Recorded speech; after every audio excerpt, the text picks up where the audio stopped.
Wara 40 sena ta' stennija, it-tnejn fil-għaxija kien inawgurat padiljun ġdid tal-ġudo f'Pembroke. B'investiment kapitali ta' 100,000 euro, issa dawk li jipprattikaw il-ġudo għandhom lok sikur u ma'mmar fejn jipprattikaw l-isport tagħhom.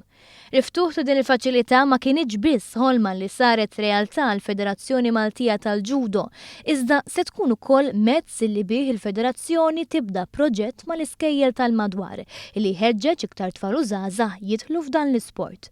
Għaliex fi kliem Envik Galja, il-President tal-Federazzjoni, huwa issa li l-isportivi għandhom post denju fejn jipprattikaw u fejn jospitaw l-44 kampjonat annwali tal-ġudo illi kellhom bżonn lok fejn jittellaw.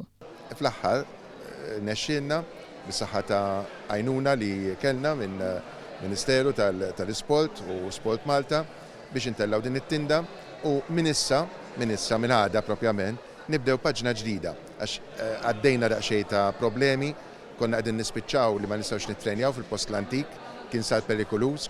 Il-padiljun tal-ġudo kien weda ta' Sport Malta li kommettit ruħa li talloka fondi għall-isports meqjusa minuri f'pajjiżna billi fost oħrajn timla l-faċilitajiet tagħha imbagħad tajn l-assoċjazzjonijiet sportivi iżidu l-parteċipanti tagħhom.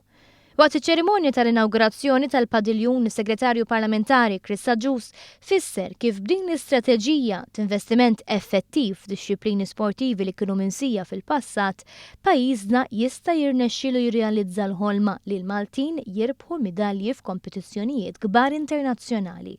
Il-ġudo huwa proprju wieħed minn dawn id-dixxiplini potenzjal ta' suċċess. Huma numru ta' dixxiplini li sfortunatament m'għandhomx fejn jipprattikaw l-isport tagħhom. U għalhekk din hi waħda mill-ħoloq fil-kullana ta' faċilitajiet li se nkunu qegħdin naħdmu fuqhom sabiex ikonna fi żmien li ġej. Proġetti ma jifqux ta' Sport Malta sabiex ikonna faċilitajiet għal dawk id-dixxiplini li m'għandhomx. Minn barra dan għaddej xogħol kbir bħalissa fil-pixxina nazzjonali.